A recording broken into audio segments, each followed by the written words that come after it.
In its basic human psychology, that someone will be more open to hear what I have to say if they're fully convinced that I've understood them. Yes. Yes. Yeah. And then the petty former debater in me just loves the, so let me tell you what you sound like aspect, and then repeating to them what they said, and they can't say they didn't say it. But that was a former life. 100% of the proceeds gained from this monetized episode will be donated to sciencesaves.org. Thanks for listening.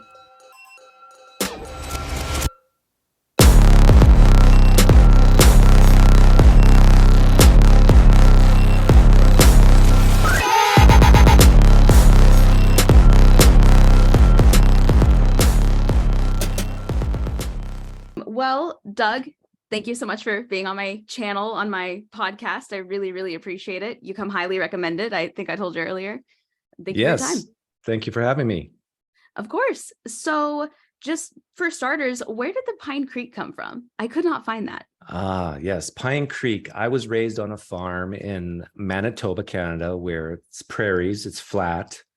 In fact, it's so flat that I sat on the front porch and watched my dog run away from home for 3 days. That's how flat it is. But in our family farm, there's a creek that runs through a lot of our land and behind our house, and that was called Pine Creek. And so I have great memories of Pine Creek, of swimming, drowning, almost drowning, feeding the cattle or watering the cattle, and it's just great memories. It has great sentimental value to me. Yeah. Well, the reason I was so curious is because it's such a beautiful image, especially for somebody who kind of grew up in the country a little bit like me. You have this image of these beautiful pines, this beautiful creek, and then you watch your debates and they get so savage. And I couldn't figure out like the imagery. When you go to talk to somebody who calls himself Pine Creek, you expect one thing, and then you watch the videos. And my earlier work, I think a lot of people thought I was Christian, because Pine Creek sounds like a name of a Christian church. It right? does. It does. Yeah. And oftentimes I will steel man the other side. I will talk like a Christian will talk to show that I know what they're saying. And they're like, well, wait a minute. What? He's an atheist? I thought he was a Christian. He sure fooled me. Wow. I honestly feel like those are the best kinds of debates and conversations you can have with people, where you reiterate their side in a way that shows that you completely and totally understand what they're saying. And then you negate it, and they can't accuse you of not understanding their point because you just spelled it out in front of them. And in its basic human psychology, that someone will be more open to hear what I have to say if they're fully convinced that I've understood them. Yes. Yes. Yeah. And then the petty former debater in me just loves the, so let me tell you what you sound like aspect, and then repeating to them what they said, and they can't say they didn't say it. But that was a former life. So if you don't mind, for people who might not be familiar with kind of your brand and your nature, just give us a little bit of background on who you are, what you do, and what you're here to talk about. Well, I'd say, as an atheist, that's always an interesting question. Like, who are you really? And the Christians say, well, I'm a child of God or whatever. But I am a husband of one, a father of two. I was raised in Manitoba, Canada. I moved to the United States in 1996 to get a master's in analytical chemistry, which I did. Wow. And then at the University of Arizona, and then I also got a master's in business administration, and worked on staying here on a green card and managed to do that. And I'm a financial analyst by living. I just do YouTube as a hobby. And so I have the Pine Creek channel. I just started a Pine Creek politics channel because so many of my viewers didn't like my politics, which is fine. And that's a little bit about me. I really enjoy talking to people about really uncomfortable subjects like religion and politics. Right. And trying to figure out the best way to do that.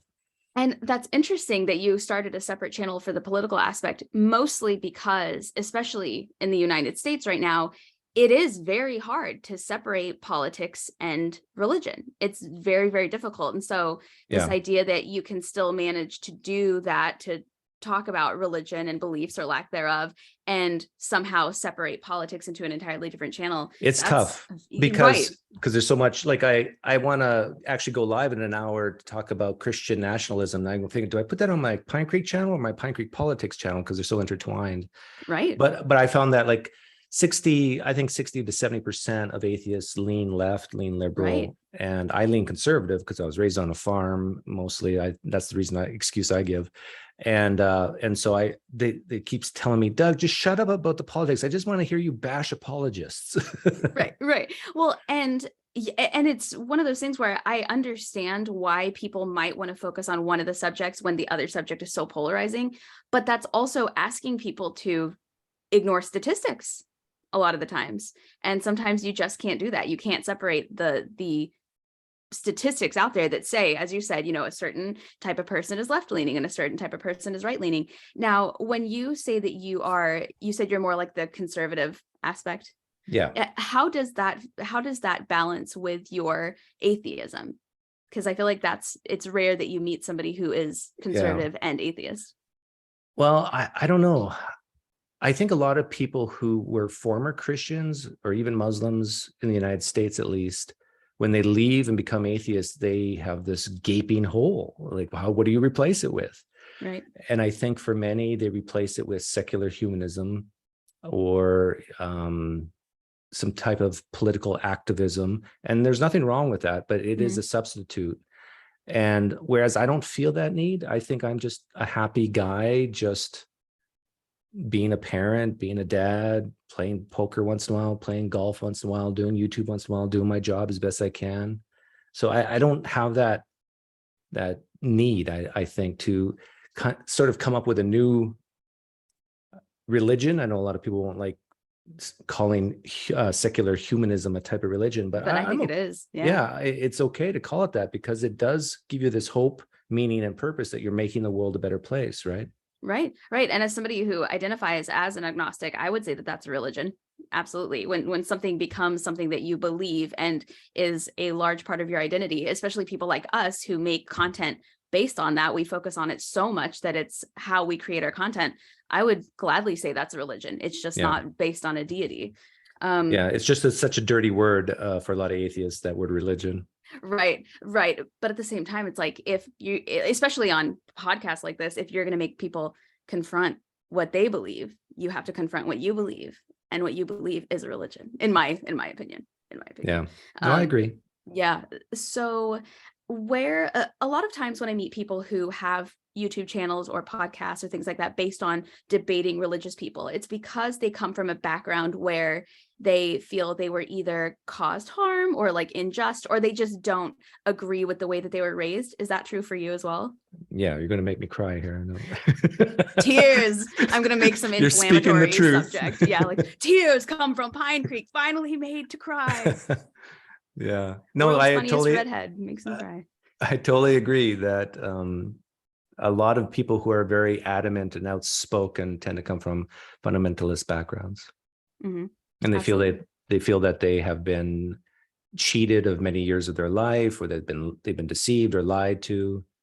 Now, in my case, that's sort of true, but I have been in so many different denominations over my 35 years of being a Christian, that I've seen it all. And so it's not that way for me. I got into something called street epistemology a few years back. Do you know what that is?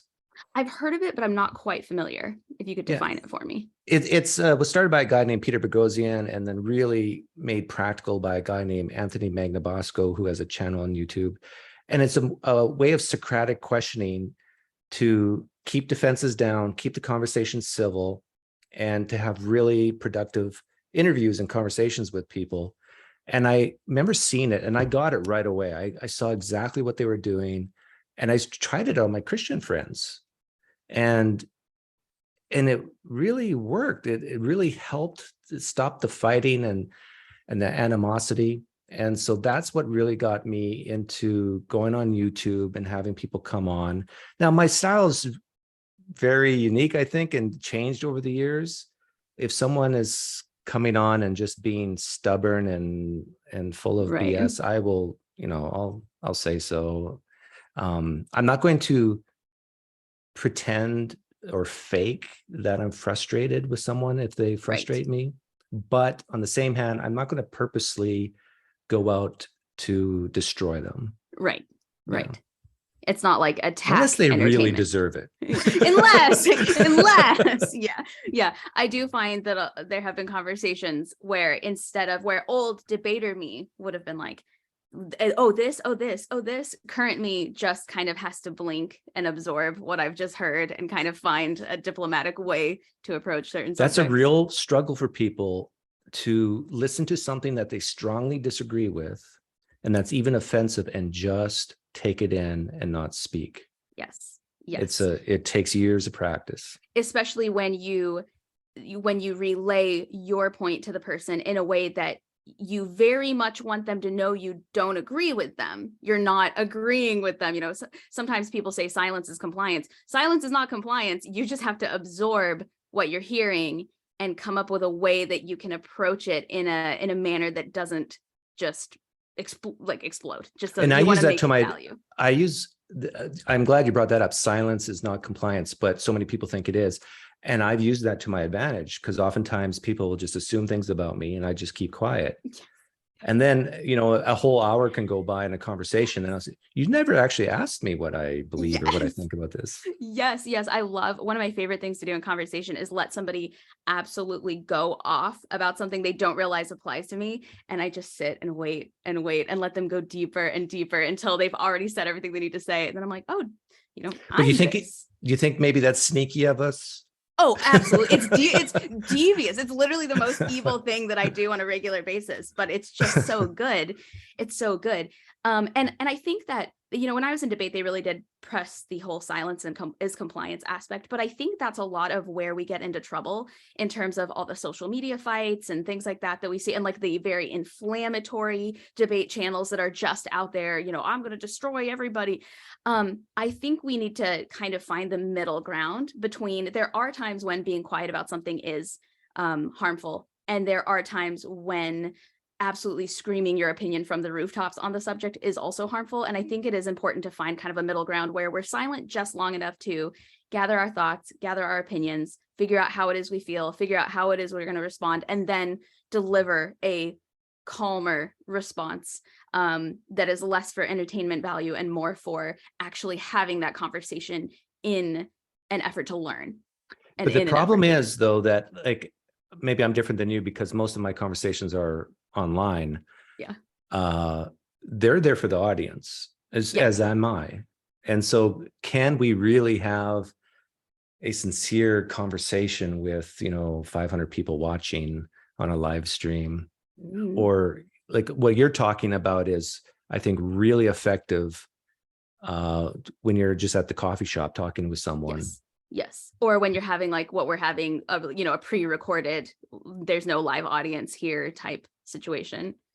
So many times, yeah, right. Nobody's watching right now, but many times I will ask the person I'm interviewing or talking to, hey, do me a favor and rewatch this, reflect on it in the quietness of your own home, where there's no pressure, nobody watching, and let me know what you think, and then come back on a second time.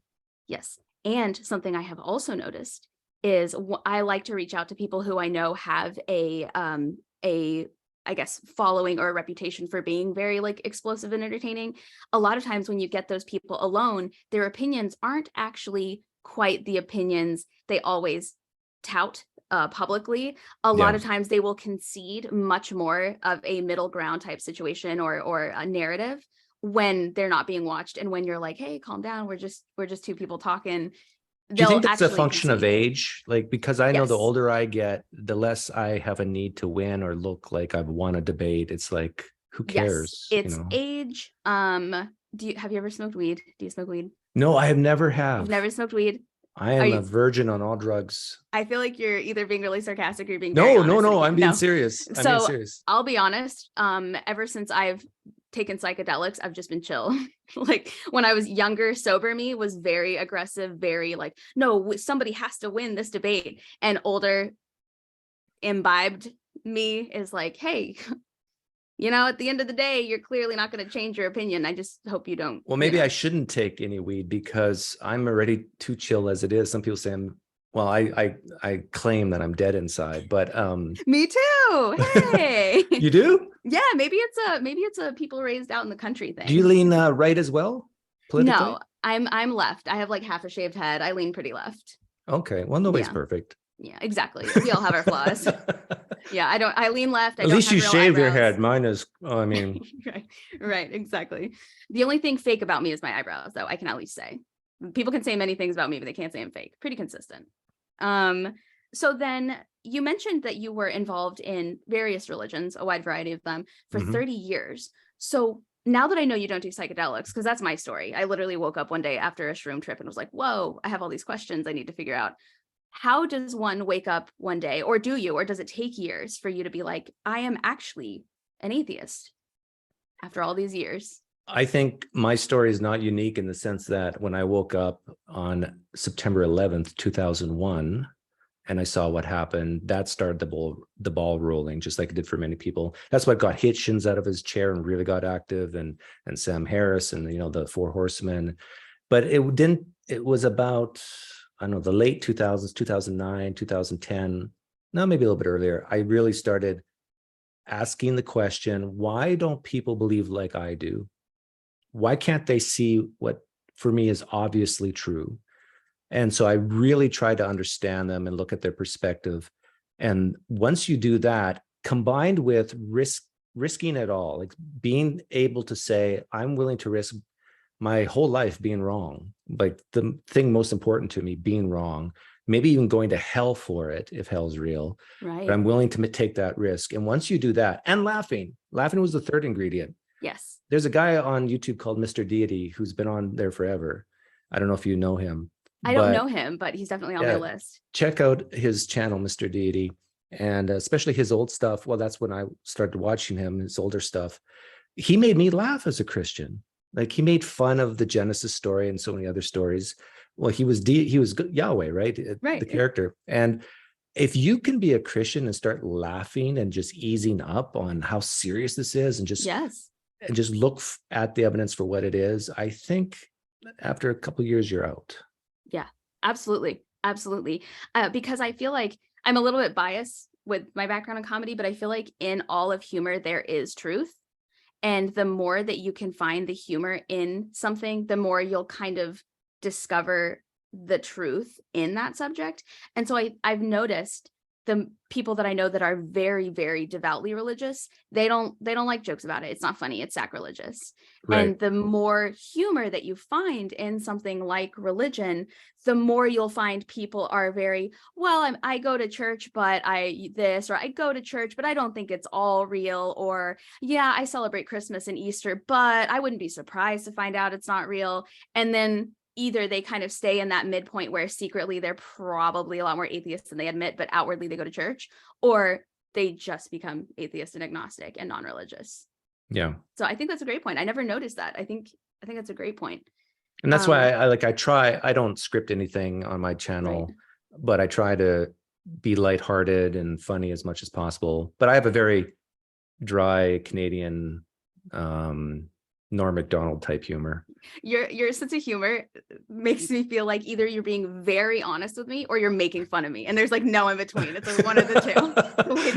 But once you get to know me, you'll know right away which is which. But yeah, I understand for people who don't know me, yeah, they don't know if I'm serious or not. And I think that's one of the reasons why a lot of your videos are so effective, is because you'll say something honest to somebody and they'll immediately think you're making fun of them, and they'll just start talking and keep talking, and you're like, whoa, wait, like we were just having a conversation.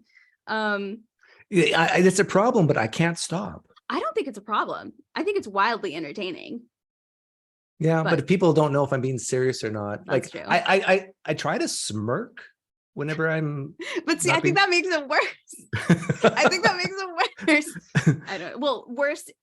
Better, worse for whoever you're smirking at, better for your entertainment value. But like, there's people who will say what you're just saying, like, I don't know if take you seriously or not. I say, well, go to timestamp here, and you see that smirk, that shows you I'm being funny here. Yeah, but doesn't help. when you kind of came to that decision where you're like, I'm no longer religious, I'm an atheist, did you regret the years you spent? Were those helpful? Did you learn a lot from those years in the church? Or do you just try to have I'm just moving forward, not wasting any more time? There was definitely certain things that I did as a Christian that I now look back and regret. But there are some positives too. Like I have very good memories of youth groups and all the activities in the community and the things I've learned through church. And I do think religion gives people a sense of identity. Absolutely. That helps them not give in to peer pressure. And that's probably lacking in the atheist community a lot. And I think it's very important. Like with my kids, I decided to start a tradition, and we've been doing this for years and years and years. And every Friday night is family night, no matter what. And we go out to eat. We have a nice dinner. We spend lots of money on a nice dinner, and then we have fun, watch movies, whatever. And I'm pretty adamant that we stick to that. Yeah. And so and we laugh like crazy. Sometimes we fight, but my kids know who they are, right? And where they belong and where they're loved, right? And and that's what traditional religion did for me, and that's how I'm replacing it. Yeah. What would you say if somebody came back and said, "Isn't organized religion itself peer pressure to an extent?" Yeah, of course. But every tribe is, every in group is that case. So the key is to try to figure out how to be objective, how to even put down your own tribe once in a while and see the value of a tribe you disagree with. And that's very difficult.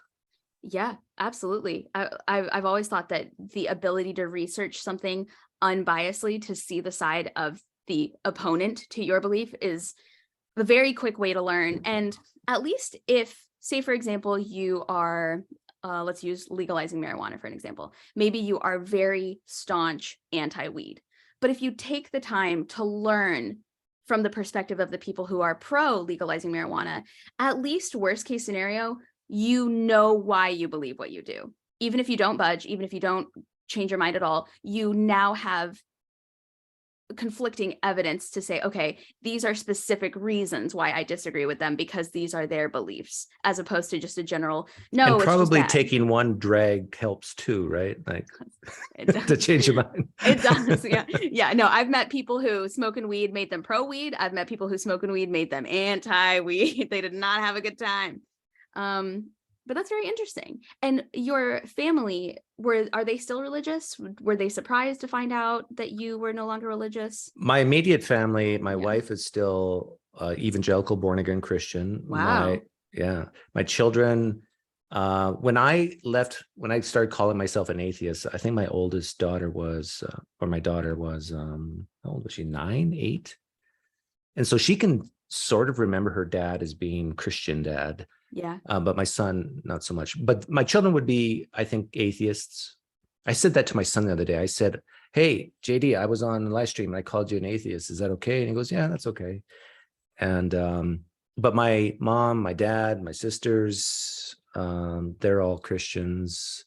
I have one atheist cousin, and I have 50 cousins, by the way. Yeah. Wow. Yeah. Mennonites procreate like crazy. Is that how you grew up, was Mennonite? Yeah. Do you know what that is? Wild. Yes, I do. That's wild. I would not have guessed. Well, I'm wearing black, right? Yeah, I was gonna say, like, you just don't give off a Mennonite vibe, I guess. Maybe I need to spend more time with Mennonites. There's many different variations of Mennonite. Like there's the old colony, and where the women wear the head coverings and like black and white polka dots and stuff.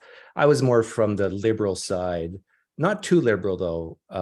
But basically Mennonites, the big thing is they're Anabaptists, which means they get baptized as adults, or at least older, and pacifism are the two main things. I thought you said anti-Baptist, and I was like, well, damn, all right. I guess I'll just log off here. Meaning baptism again. Yeah. Interesting. And so knowing that your wife is religious, your family is religious, why is it that you find it important, or maybe just entertaining, to continue to produce content like this that goes against pretty much everything that your immediate circle believes in? Because they don't watch. Me too.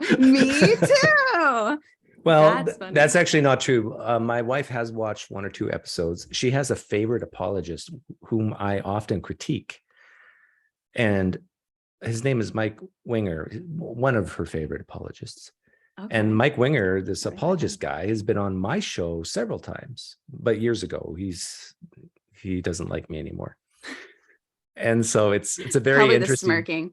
it's very interesting dynamic where I'll go in the car and my wife has it set for him and I'm listening to him and, oh, you're still listening to Mike. Yeah. Yeah, how's old Mike doing?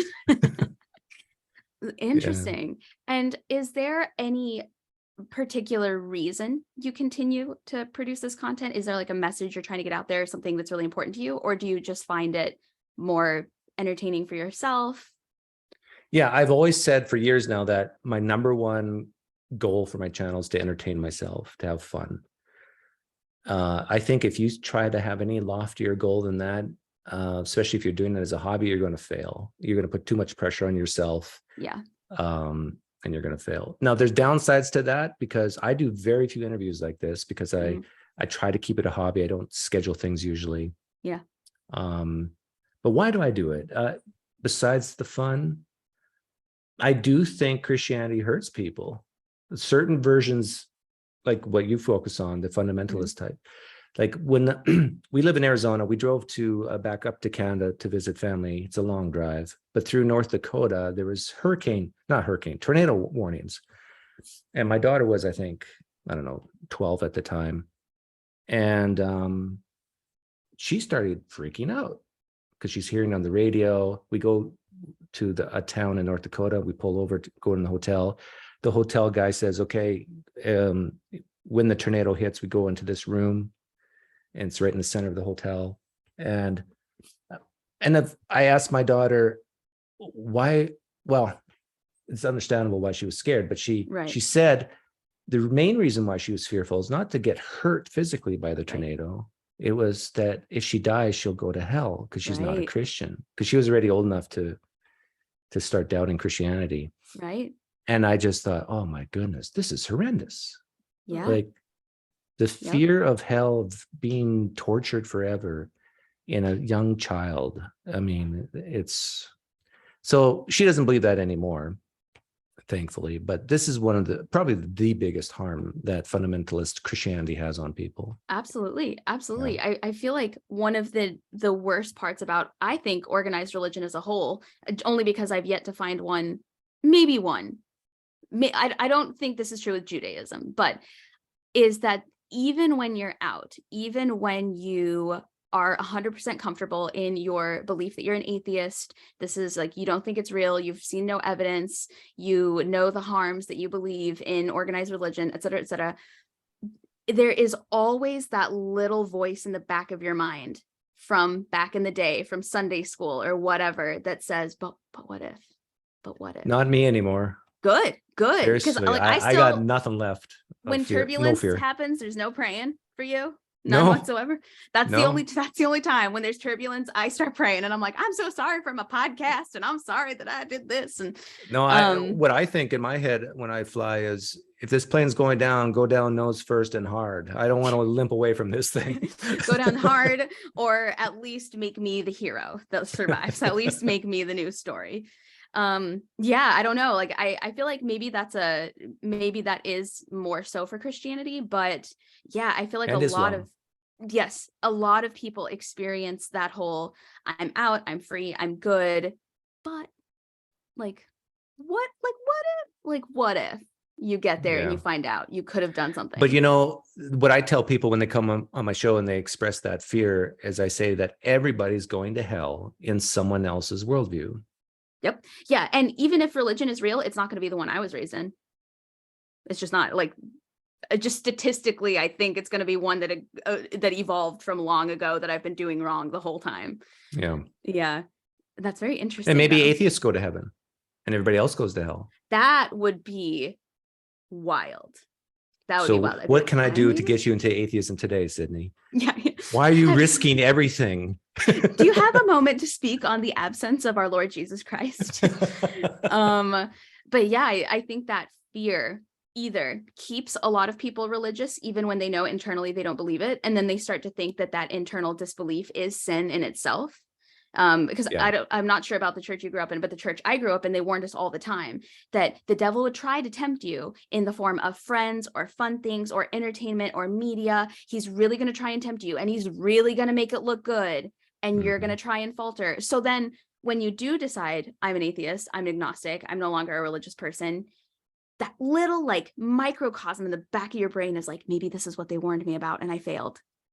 Maybe this is what they always tried to tell me was coming and I failed the test, even though they warned me. Yeah. I sometimes say when Christians say, well, someday, Doug, every knee will bow, every tongue will confess. And you know, someday you'll know the truth. And I'll say, well, if Christianity is true, if this version of Christianity is true, and I end up in hell, I'll take my punishment like a man. And they don't know what to say when they hear that. It's like, what? He's not even scared a tiny little bit? I'll take my punishment like a man.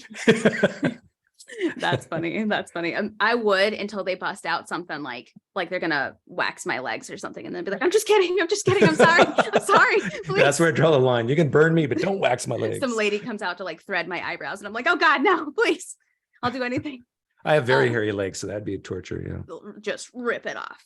But they can't do that for eternity. Like, they just can't do that, right? I mean, maybe. Well, unless God regrows your hair on your legs, right, super fast. It's like Groundhog Day every day. Now, of the religions you were a part of, what was your favorite and what was your least favorite? Well, I was only in one religion, Christianity, but I was in many denominations. Denominations, yeah. Which was my favorite and non-favorite? Yeah. One of my favorite memories is I went to a Willow Creek church. Do you know what that is? Yes, I do. Mall? You do. Seeker sensitive? Yes. So I was one of the guys on stage playing the saxophone, singing and acting.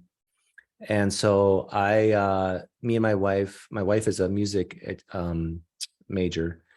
And so they used us a lot. But we had great memories of the community there. And like every Sunday morning was a performance that we got to do in front of hundreds, sometimes thousands of people. But after 3-4 years, we got burned out. Like just, oh yeah. Yeah. And the worst, I would say I went to a Baptist church for like a year. Oh, that was horrible. It's pretty rough. Yeah, it's pretty rough. What did you not like about it? What was it that made you be like, ugh? Well, I appreciate hymns and I appreciate like, but when it's always so serious and somber and it has that old person smell in the church, I don't like it. I still, to this day, rose scented soap sends me straight back to Sunday school. Any soap that smells like a rose, I'm like, I can't do it. It smells like Sunday school. I feel like every church, every Baptist church has to have that, or every gas station in the South too. But yeah, I grew up Baptist and eventually became non-denominational before hopping over the fence to become an atheist. And I can say that the thing that perplexes me. You said atheist. Yeah. You're an atheist now? Yeah. I call myself atheist or agnostic. Okay. So you're agnostic atheist. Okay. Yeah.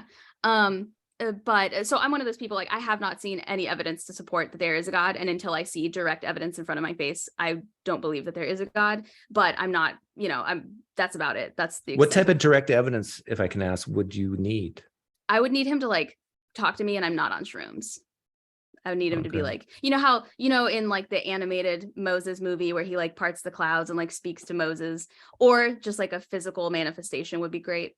But I mean, if somebody could present evidence that's different than those that I haven't thought about, that's like clear evidence, I'd be like, oh, shit. Yeah. Like for me, I get asked this quite a bit.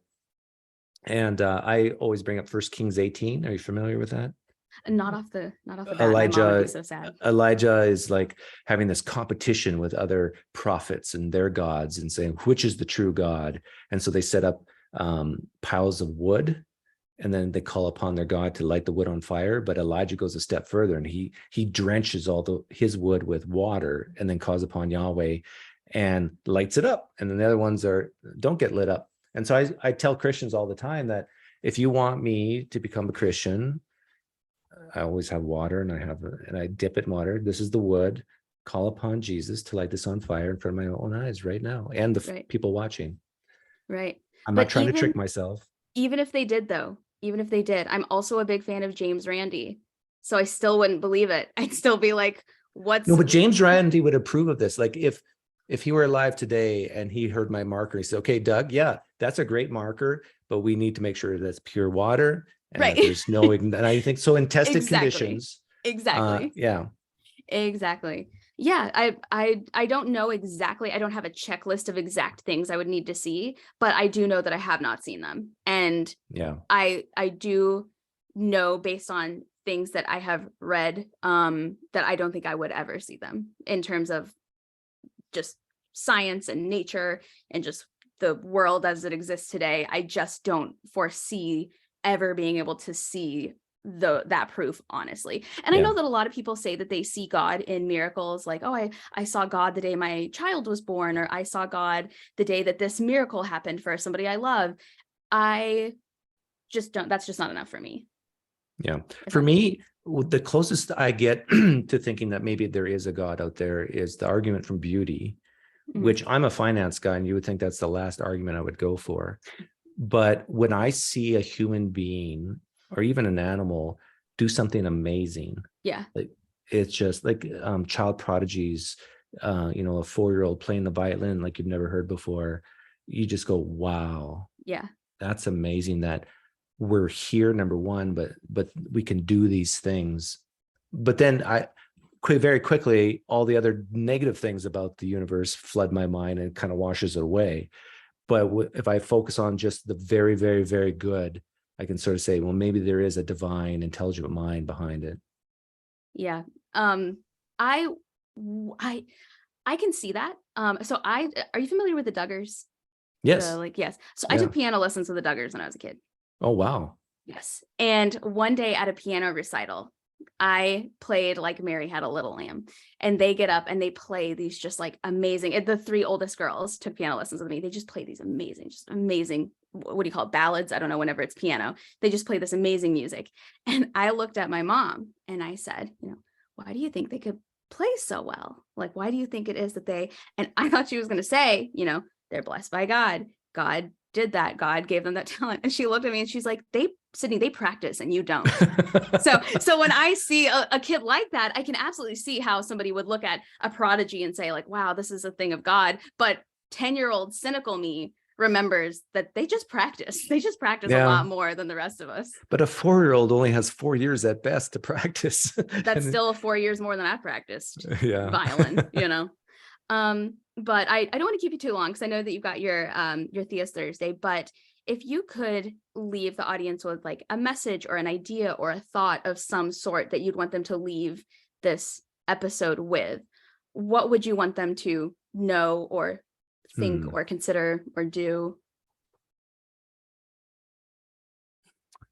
Don't be so serious. Relax just a little bit. Try to make friends with people who disagree with you. Be well-rounded. Do things that you don't normally do. Constantly try to make yourself better just a little bit on everything that's important to you in life every day. And if you do these things, I think for my atheist friends, you'll have hope, meaning, and purpose without a God. And for my theist friends, I think it's good advice too. Yeah. And for Theist Thursday, if somebody was interested in that, because I just mentioned it, tell us a little bit about it. What is Theist Thursday on your channel? Theist Thursday is when I just pray and hope to the God I don't believe in that someone will talk to me.